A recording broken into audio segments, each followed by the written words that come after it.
Hello guys! Gawa tayo guys ng dynamite.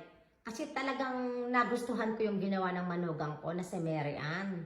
Ngayon itatry kong ako ang maggawa. Ayan, ito lang guys ang ilalahaw ko. Napakasimple. Huevo o itlog, eggs, ahos o bawang. Siyempre ang ating karne picada, de ternera o giniling na baka. Ayan. Sibulya o sibuyas, zanahoria o carrots, lagyan natin ng keso, ayan, cheese, ang ating pambalot na pasta, ayan, at syempre ang ating siling berde. Iyan na ang pinakamahaba kong napili guys. Okay guys, umpisahan natin at napakasimple naman sigurong gawin ito. Pero first time ko talagang natikman yun, napakasarap. Ilagay natin guys dito ang karne picada. Ayan. Wala pang kalahating kilo, konti lang kasi itatry lang natin gawin. Ayan, lagyan natin ng isang itlog. Asin. Kailangan tamang-tama lang guys yung asin kasi para hindi maalat. Konting pimenta. Ayan, konti lang. Ayan guys, haluin natin. Malinis guys yung kamay ko ha. Kaya hindi na ako nagguantes. Ayan. Haluin natin mabuti. Mamaya ko titikman kung tama ang lasa niya. Ayan, nahalo na natin. Yadjadin natin guys ang carrots o zanahoria. Kasi kapag pinutol ko siya ng maliliit, magtatagal, mas gusto ko na ito niyadjad para mas mabilis. Tapos manifest pa siya. Ayan guys, nahiwa ko na. Una dientes de ahos, isang botil na bawang, la mitad de sibulya, kalahating sibuyas, at ang ating carrots. Ayan. Ilahok natin guys. Ayan. Ang ahos o bawang, ang sibulya. Ayan. Okay lang na marami ang sibuyas. Pampadami din ang ingredients. Ang ating carrots. Kipintatene. Ang ganda ng kulay, di ba? Tapos, haluin ulit natin. Kailangan guys, halong-halo siya. Ayan. Guys, kapag ang karne ay hindi malambot, kailangan dadagdagan natin guys ng itlog. Ayan. Dinagdagan ko ulit siya ng isa pang itlog dahil hindi siya malambot, matigas. Ayan. Ngayon guys, tatanggalin natin yung buto sa loob. Ewan ko yung iba, sabi nila hindi daw tinatanggal lahat. Ako ang anghang naman nun. Ngayon lalagyan natin ng butas na kahaba para malagay natin ang relleno o karne. Titingnan ko muna kung paano siya tatayo. Ayun. O, kailangan pa ganito. Ayan. Nako, first time ko itong gumawa guys nito ha. Ayan. Itatry ko na ma-perfect. Ayan o.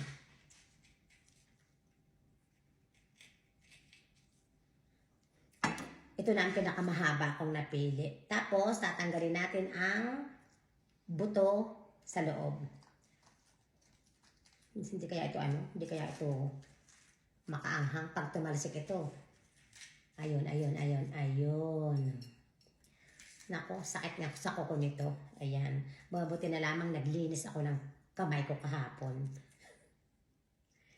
Ayan. Nagustuhan ko talaga guys. Sobra. Nagustuhan ko ng sobra. Hindi siya maanghang. Tama lang. Magugustuhan to ng mga alaga ko. Ng dalawa kong alagang lalaki. Anak ng mga amo ko. Ayan.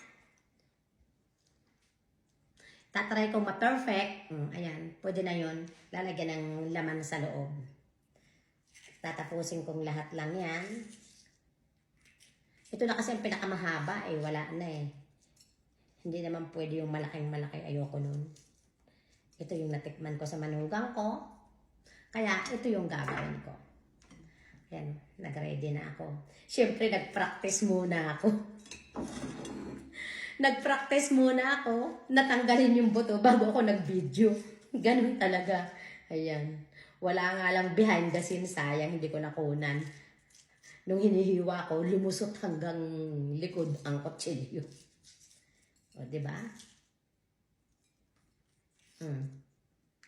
Ganun pala yun. Ayan, kadalawa na ako. Nagustuhan ko siya. Sana magustuhan ng mga amo ko dahil another menu. Hindi ko naman alam na sa Pilipinas, matagal na to. Halatang hanggang pag nagabakasyon, hanggang bahay lang. Ayan o.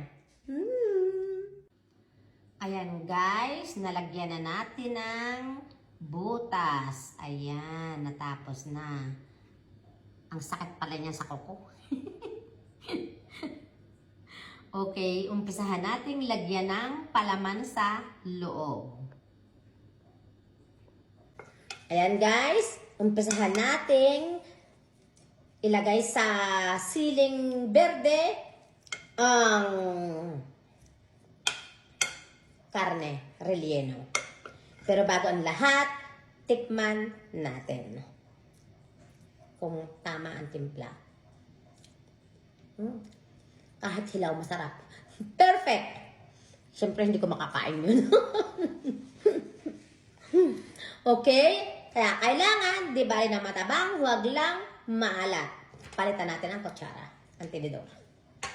Dahil nilawayan ko yun. Okay, umpisahan natin. Ayan. First time ko to guys ginawa. First time. Ganun pala yun. Ayan. Talaga natikman ko dun sa ginawa ng manugang ko. Talaga nagustuhan ko. Dapat daw ito maanghang. Pero ako hindi pwede. Ayoko nang maanghang masyado. Siksikin natin ang loob. Ay que poner, echar bien, lleno el dentro. Yung Spanish ko mali na. Kailangan guys siguraduhin natin na punong-puno ng karne ang loob. Ayan, hanggat may maisiksik, siksikan ng siksikan para mas masarap. Ayan. Kapag umaawas na, ibig sabihin, punong-puno na siya.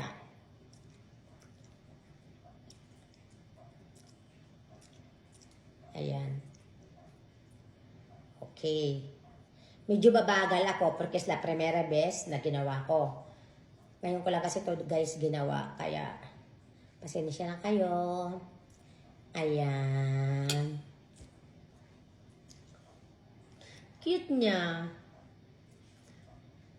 Sa totoo lang guys, ang cute niya. Ang ganda niyang panghanda. Ayan guys. Ang cute niya, promise. Ganyan pala yon. Dynamite. Ayan.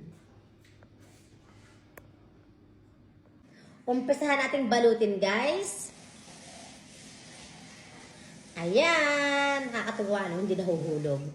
Sabi ni Malu, mas masarap daw ang may keso. Dahil never ko patig natikman sa Pilipinas, kaya susundin natin si Malu. Sarap na ako sa walang keso, siguro mas masarap kung may keso. Lagyan natin ang keso sa ibabaw. May nakareding keso sa aking harapan. Ayan. Ayan guys, nalagyan na natin ang keso. Ngayon, babalutin natin ng wrapper. Ayan. Medyo mahirap magbalot ng wrapper kasi first time ko itong ginawa. Hindi ko alam kung paano at kung paano ang tamang pagbabalot na may wrapper siya. Ayan. And ayan. Ngayon, medyo mahigpit dapat daw.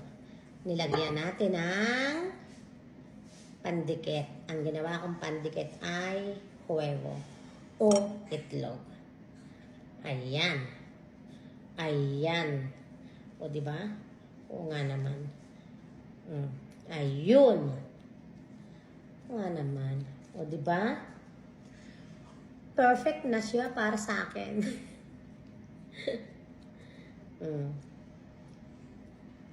Cute. Ayan guys, tapos ko nang balutin. Diyos ko po, napakahirap palang balutin yan. O, siguro nahirapan ako dahil nilagyan ko ng keso. Yan. Pagpiprito ako ng dalawa, titikman ko. Dynamite. Ito pala yung tinatawag na dynamite. Magprito tayo guys para matikman ko ang dynamite na may keso. Ayan guys, ilagay natin. Hindi ko alam kung ang pagpipirito nito ay dahan-dahan o malakas na apoy. Ayan. Siguro dapat yung lubog pa sa mantika. Pero tatry lang naman natin guys. Ayan. Titikman ko yung aking tinarabahong pagka-hirap-hirap.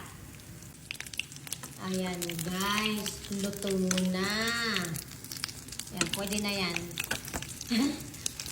Siguro ay pwede na. Tikman ngayon natin ang lasa. Ayan guys, dapat pala lubog talaga sa mantika. Hindi ko alam kung luto ang loob niyan. Pero sinubukan ko lang naman guys kasi iyan ay reject na ginawa ko. Pumalpak ako dyan. So, yan ang titikman ko. Kanina 3 to. Kinakain ng aking papi yung isa. Tiyatanong ko kung masarap. Masarap naman daw. Pero mas gusto daw niya yung may sausawan. Pero hindi ko alam ang sausawan nito kung ano. Si Mary Ann ang ginawa yung suka. Aberting naman natin. Oh, malutong. Malutong.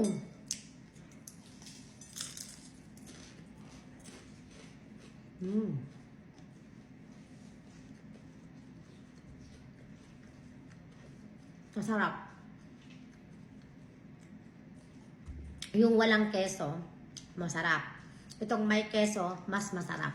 Siguro mas masarap kung may sausawang suka na may sili na maanghang.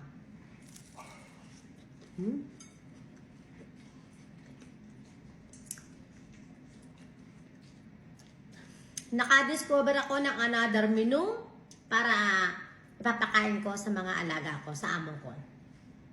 Thank you so much everyone for watching. Thank you so much manugang ko, Mary Ann. Dahil sa'yo, natutunan ko itong gawin. Harap.